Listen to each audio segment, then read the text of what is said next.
Dámy a páni, návrh programu Restore je pozitívnym príkladom využitia eurofondov na pomoc, ktorú pocítia bežní ľudia, osobitne tí, ktorí čelili prírodným katastrofám.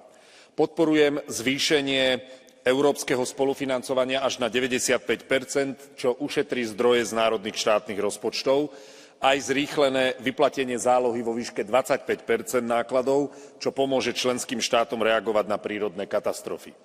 Preto vás chcem vyzvať, aby sme nezdržovali schválenie návrhu, nech môže platiť už od 1. januára.